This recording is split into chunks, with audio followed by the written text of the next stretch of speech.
옛날 옛적 호랑이가 담배 피우던 시절보다 더 먼 옛날, 하늘과 땅이 지금보다 훨씬 가까웠던 그 시절의 이야기로 여러분을 초대합니다. 오늘은 신라의 커다란 별, 원효대사의 신비로운 탄생과 소년 시절의 이야기를 맛깔나게 들려드릴게요. 유성우가 내리던 밤. 자, 여러분. 눈을 감고 잠시 상상해보세요. 밤하늘의 별들이 갑자기 약속이라도 한 듯 땅으로 우수수 떨어지는 장면을 말이죠. 그것은 전쟁의 불길도 아니었고 무서운 재앙도 아니었습니다. 하늘의 신선들이 지상으로 보내는 아주 특별한 초대장이었죠.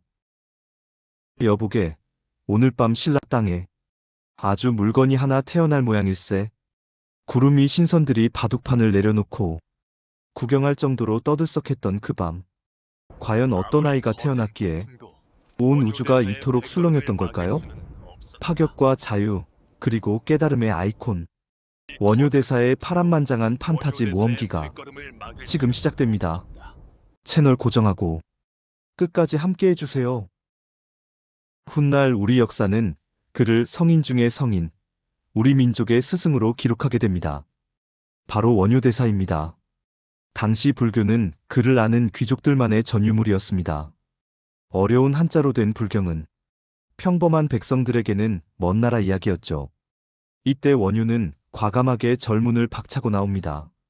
그는 어려운 교리 대신 나무아미타불이라는 짧은 기도문을 가르치며 배고프고 소외된 이들에게 부처님의 마음은 누구나 가질 수 있다는 희망을 심어주었습니다.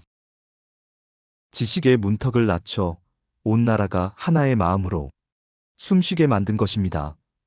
그의 진짜 위대함은 갈등을 풀어내는 마법 같은 능력에 있었습니다. 당시 여러 갈래로 쪼개져 싸우던 불교 이론들을 화쟁사상이라는 가르침으로 하나로 묶어냈죠. 서로 다른 물길이 결국 거대한 바다에서 만나듯 우리 사회의 갈등도 더 큰 사랑 안에서 하나가 될 수 있다는 것을 몸소 보여주었습니다. 이것은 단순한 종교 활동을 넘어 삼국통일 직후 혼란스러웠던 민족의 마음을 하나로 묶는 거대한 정신적 뿌리가 되었습니다. 오늘날 우리가 그를 기리는 이유는 단순히 그가 똑똑해서가 아닙니다.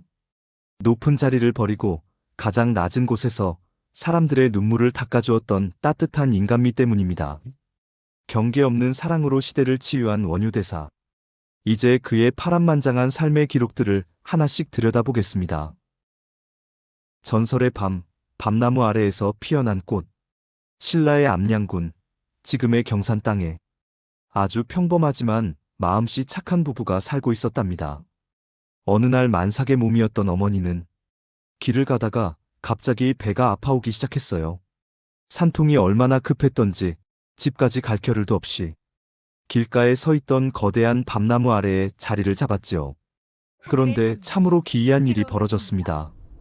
어머니가 나무 아래 앉자마자 갑자기 하늘에서 수만 개의 별이 꼬리를 물고 쏟아지는 게 아니겠어요? 마치 밤하늘이 보석함을 쏟아놓은 듯 화려했지요. 게다가 봄도 아닌데 밤나무에서는 향기로운 꽃이 활짝 피어나고 그 가지들이 아래로 축 처져서 어머니를 포근하게 감싸 안았습니다. 그때였습니다. 응애 하고 우렁찬 아기 소리가 들리자마자 땅에서는 맑은 샘물이 솟아오르고 숲속의 사슴들이 다가와 아기를 향해 고개를 숙였습니다. 마을 사람들은 이 광경을 보고 입을 다물지 못했죠. 어허, 저 아이는 보통 아이가 아니로다. 하늘의 기운을 그대로 품고 나왔어. 사람들은 이 아이의 이름을 원효라고 지었습니다. 첫 번째 새벽이라는 뜻이죠. 어두운 세상을 밝힐 밝은 빛이 되라는 염원이 담긴 이름이었답니다. 바람을 부리는 소년, 자연과 대화하다. 어린 원효는 자라면서 더욱 신비로운 모습을 보였습니다. 또래 아이들이 장난감을 가지고 놀 때 원효는 바위 위에 앉아 지나가는 구름에게 말을 걸었죠. 구름아, 너는 어디서 와서 어디로 가느냐? 저 산 너머에는 누가 살고 있니? 놀랍게도 원효가 말을 걸면 멈춰있던 구름이 대답하듯 모양을 바꾸고 산들바람이 불어와 원효의 머리카락을 부드럽게 쓰다듬어 주었습니다. 원효는 글을 배우지 않아도 세상의 이치를 깨우치고 있었어요. 개미들이 바쁘게 움직이는 것을 보고는 비가 올 것을 미리 알았고 시든 꽃잎에 손을 대면 꽃이 다시 생기를 되찾기도 했답니다. 어느 날은 마을에 아주 고약한 가뭄이 들었습니다. 논바닥이 쩍쩍 갈라지고 사람들은 울상을 지었죠. 그때 어린 원효가 마을 광장 한복판에서 덩실덩실 춤을 추기 시작했습니다. 아무런 음악도 없었지만 원효의 몸짓에 맞춰 나비들이 날아들고 산비둘기들이 구슬프게 울기 시작했죠. 그러자 맑았던 하늘에 갑자기 먹구름이 몰려오더니 시원한 장대비가 쏟아졌습니다. 사람들은 원효를 보고 우리 마을에 어린 신선이 나타났다 며 칭송했지요. 화랑의 칼날과 마음의 등불, 소년이 되어 늠름해진 원효는 신라의 자랑스러운 화랑이 되었습니다. 그는 누구보다 칼을 잘 썼고 말 타는 솜씨 또한 번개 같았죠. 하지만 원효의 마음 한구석에는 늘 풀리지 않는 의문이 있었습니다.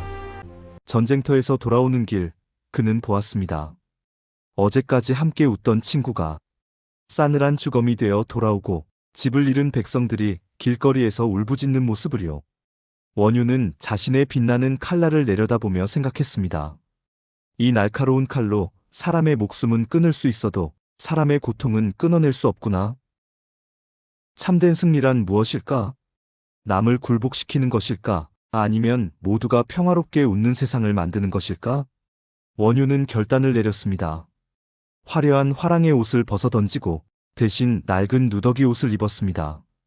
그리고 부모님께 마지막 인사를 드린 뒤 홀로 깊은 산속으로 길을 떠났습니다. 사람들은 말렸지만 원효의 눈빛은 그 어느 때보다 단단하고 맑았습니다. 저는 이제 겉을 빼는 칼 대신 마음의 어둠을 빼는 지혜의 칼을 찾으러 가겠습니다. 구름 위 도사와의 만남. 원효가 산속 깊이 들어가자 길은 끊기고 안개만 자욱했습니다. 그때 길가에서 바둑을 두고 있는 두 노인을 만났죠. 한 노인은 도교의 신선처럼 긴 수염을 휘날리고 있었고 다른 노인은 인자한 미소를 짓고 있었습니다. 원효가 정중히 절을 올리자 신선 같은 노인이 허허 웃으며 말했습니다. 이복의 젊은이, 이곳은 발 없는 새들만 지나가는 곳인데 어찌 여기까지 왔는가? 원효가 대답했습니다.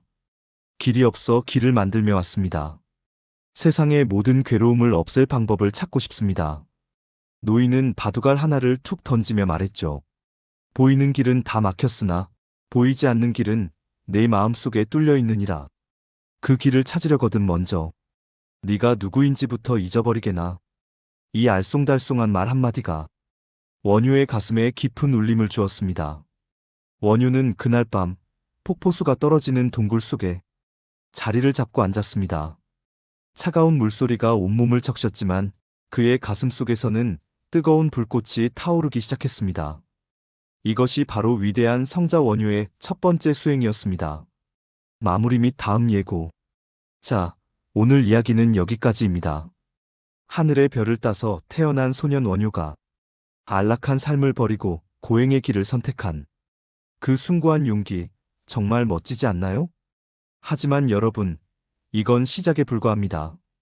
다음 2편에서는 드디어 원효 대사의 인생을 송두리째 바꿔놓은 전설의 에피소드, 어두운 동굴 속에서 마신 해골물 한 바가지가 어떻게 우주의 진리를 깨우쳐 주었는지 그 기막힌 반전의 이야기를 들려드릴게요. 이야기가 신비롭고 재미있으셨다면 구독과 좋아요 꼭 부탁드려요. 여러분의 관심이 원효 대사의 다음 여정을 만드는 큰 힘이 됩니다. 그럼 다음 시간에 만나요.